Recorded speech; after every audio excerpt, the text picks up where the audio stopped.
او دیدن د هغه چا چې هغه ته موږ په هر څه کې غریبانان فقیران یو. یا ایها الناس انتم الفقراء الى الله. د هغه رب دیدن کول به څنګه؟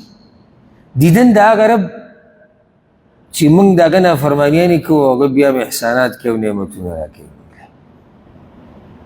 دیدن د هغه چا کول چې موږ یې نافرمانیانې کوو هغه راباندې سمدس عذاب نه راولي بیا موږ له موقع راکوي.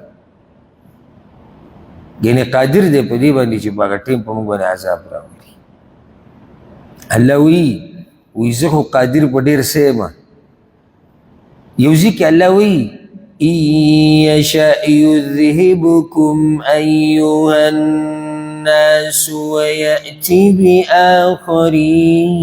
بآخرين.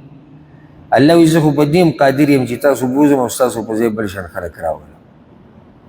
دا ټول به ختم که بل مخلوق به پیدا کړي نو دا ډېر ګران کار نه دی. دا ټول خلک ختمول او بیا نور راوسته نو جواب یې دله په خپله در کړی دی وكان الله على ذلك قديرا. او الله ګوره په دې ښه قادر دی. ما او تا خو د خپل طاقت مطابق سوچ کوو که نه چې ما او تا څه کولی شو څه نه شو کولی. دلته خبره د خالق ده د مخلوق نه ده چېرې څنګه.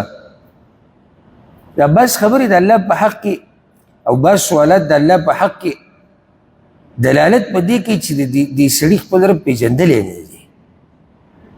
ځکه دا سوالات کوي د الله مبارک یې څنګه څه شي.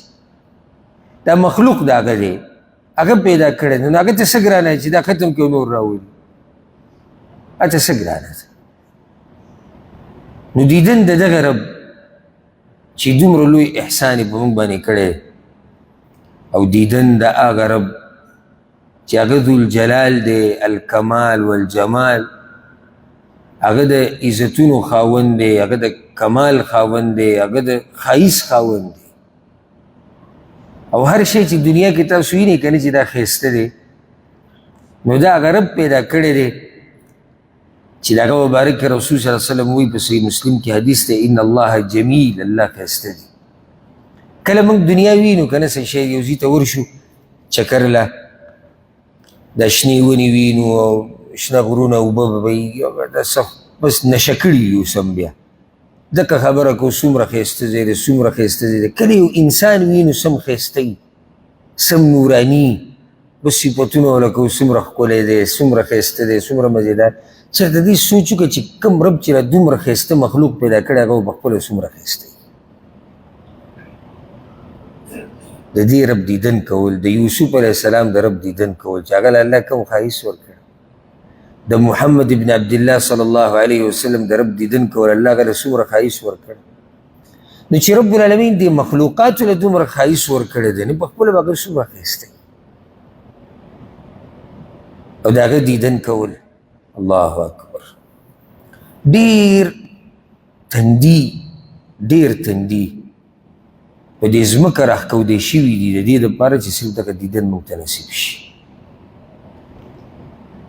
ډېر تندي په دې خاورو کې لګېدلي دي صرف دې دپاره چې دغه ورځ الله به موږ راولي او ډېرې اوښکې تویې شوي دي دې دپاره ډېرې اوښکې تویې شوي دي. دا خو دا نعمت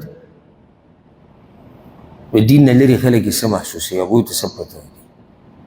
یعنې نیکانو خلکو تاریخ چې روالي که نه ډېرې اوښکې تویې شوي دي دې دپاره. ډېرو لاسونو مال لګولی د دې ورځې د ګټلو لپاره ډېرو لاسونو هر څه یې لګولي مال حال بچي دنیا یې قربان کړې ده خو چې الله دغه ورځ به موږ راولي او ډېرو زړونو بدنونو عاجزي کړې ده الله ته چې الله دغه ورځ په موږ باندې راولي.